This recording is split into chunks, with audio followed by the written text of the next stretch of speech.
Wild Hearts. It's a little game, just a little Monster Hunter-esque experience.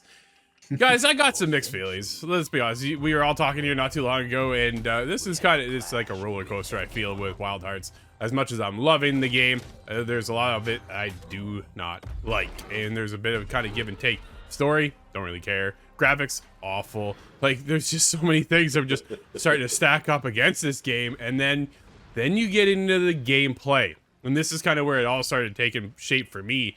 And Curry, I think it was what you call these things, these towers, and all the mechanics and how everything works behind it. Cory, I've been having a good time, frustrating time, but I think we're all in the same kind of boat. What's your experience been like? Well, you guys have played Monster Hunter in the past, well, albeit different versions of those games, but I've only ever played Dauntless, which is a Monster Hunter game, but like I said to you guys earlier, I think it's like a Monster Hunter Lite. It kind of introduces you to this genre of games. So I was excited to get my hands on this one and kind of understand what this was going to be like, because I knew it was going to be a bit more of an in-depth experience. But what I didn't expect was kind of some of the issues you run into right away. Like you said, Drew, there's, a story here. The characters, I just never really got connected very well to the characters. I understand, they have to have some sort of a story here to lay out what's going on. We are in search of the kimono, which are these giant kind of earthbound monsters, which I thought were really cool. This is a really cool kind of idea to lay out how these monsters kind of went around this world that you're discovering. And they all have their own abilities, and they can, like you said, take power from the earth and then send it out to you. It's crazy. Like, they did a good job here. It was very unique in how they presented it, but I just found myself just kind of running around with not as much direction as I would have liked, especially when you first start getting into this one with your weapons and other things. You take down a monster and you get all these materials. I have no idea what these materials are for. Luckily enough, they're good for upgrading and certain things, but I don't necessarily know where I'm getting these. I'm just picking stuff up along the way. So there's just some kind of directional issues, especially early on, that I was kind of hoping to just get a bit more of an explanation. I mean, I'm a rookie in this genre, so I'm going to kind of just leave it at that. Scott, you're a bit more versed in these Monster Hunter games. What did you think jumping into this one? A little bit more versed. I'm not an expert, and I have to lay that out because I will be criticized. But I have played a lot of Monster Hunter 3, 4, I believe, and Monster Hunter World. So I'm a little more versed in that kind of stuff, but it's interesting to me because it's simple and more complex at the same time. When it comes to all these items, the different pieces you put together to level your armor up, that's all easier for me to understand in Monster Hunter, and there's less option that way, but it just makes a lot more sense. But then it's much more complicated in other regards when it comes to building different items in the actual combat. The different types of maneuvers and different attacks are not very well explained to you. Just as you said, the combo system is really kind of hard to figure out unless you spend time with that weapon. But the weapons is kind of one of the big focus points for me. I don't know how many different weapon types there are, different classes of There's character, quite a few. essentially.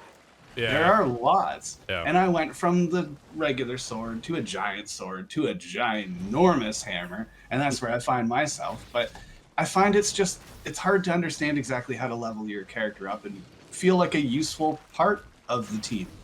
The other kind of team position that I would assume would be the building role. But again, that's just a little different. It's a much different system than what I'm used to in Monster Hunter. And you want a lot of those pitfall traps, kind of different spikes. You want to put a monster to sleep, perhaps, in those games. But I don't know how to achieve any of that in this one. And that's a bit of a drag for me. It's not explained, right? You stumble across, I think, a lot of it when you're playing the game. And I came across the hammer. So you have this little jump pad, but if you stack 3 jump pads, all of a sudden that transforms into a hammer. So you've got this like special ability that allows you to craft things, which is like this ancient art form that has been gone, and now suddenly with somehow you come across it, and just you're able to build from there. So I built this giant wall, and then you jump off the wall, and there's other abilities start happening. But then the problem is I land right in front of the wall, and then I just see the wall. I don't even see my character anymore. It's just the wall. I can't see the monster. I'm a ranger, so I've got my bow and arrow. Can't see squat except for this massive wall. And my reticule goes across the screen and like, oh, it's red. I guess the monster's right there in front of me now. Maybe now I'll shoot, right? So there's a lot of things that got me into the game, but then I was, what am I doing here? Like you say, Cory, right? You start gathering up all this material. You kind of learn more as you get into Minato, which is like this city, this little hub world. I wouldn't even call it a city. It's big, but it's not that big. But once you get in there, you kind of learn what you need to do. And the grind of it all is like, I fought this, they call it the Rage Tail. It's basically a giant rat with like a flower eyeball and I fought the thing 6 times already, right? Like I fought it 6 times because in order to upgrade your gear, you need to go back and like take out certain chunks of that rat in certain places. You got this bloom thing on his tail, so you need to shoot the tail. You got to take the tail off. And then there's parts from the back you need. And then there's just all this stuff kind of adds up. And this is where I find myself just going back for more. And I just want more. How do I get that next level? And it's all that. And then you just get into the game itself and you look at the game. And this is where I kind of go, man, if they would have stepped up the quality of the graphic level alone, would have put this at such a high bar for me. Because it is one of the ugliest games I've seen this year. This thing is horrible. It is awful. Horrible, Drew. I might not say it's horrible, but horrible. You know, we're coming off of some games. It. You know, we're coming off of Hogwarts. We're coming off of some other games where, you know, it God looks really, really good. And that's what we expect nowadays when we're paying full price, because that's what we're doing here. We're paying full price for this game. And I think that's going to be the biggest holdback here is people are going to see some of the criticism that comes out about this game and maybe not want to spend their hard-earned money, especially on a full price game like this. There's a couple things I do like.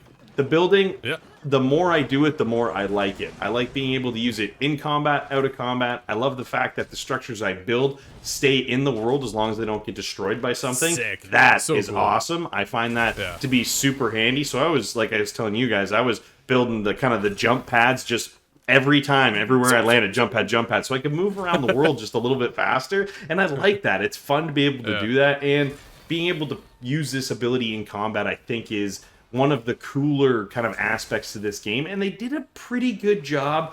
Other than when I'm in combat, I can't stand the camera, guys. I'm right there with you. Like I said, right, that wall comes up, I can't see anything. I'm finding myself, I'm stuck into a tree, I'm stuck in a rock. Scott is stuck inside a creature. Like, there's just the creatures are awesome. Like the creatures are so cool to me, and I just want to keep going back. And you can see the different levels. The skill tree is enormous when it comes down to breaking all your Karakuri things, and you level all that up, and then you level up all your gear, and then your skills, and then you get this little helper thing that you can kind of take with you, and you can upgrade him. Like, it's just, there's so much depth to the game. I think that's the exciting part. But at the base level, man, this game is rough around the edges. It needs a lot more polish. Guys, we got a lot of ups and downs with this one, and for me, I'm rolling in at a 7. I could have been a lot higher. Just some more polish would have brought it to that next level. So many graphical hiccups and just little things of unexplainable terms of what's going on within the game. Man, it's just a little bit more help would have got that to that extra level, and that polish could have gone a long way. That camera angle, Corey, I'm telling you, man. You know what, Drew? I'm right there with you. I'm just a little bit lower. I'm going with a 6.5. I'm enjoying my experience the more I play this game, but the initial experience is what, you know, what sets the tone for the entire game. So I had a tough time getting into it. That was my biggest issue. Graphics aside, the camera was just, I mean, I'm still got PTSD over some of these battles, man. Scott, what do you score on this one, man? Oh, I hear what you're both saying, and I'm there with a 7. I think I was able to ignore some of those technical issues just a little bit easier than the two of you, but when I get in, it's not that kind of slam out of the park, and I really wanted it to be, but there's a little bit confusion with the building. The weapons aren't exactly what I prefer, but I'm there with a 7. Nice.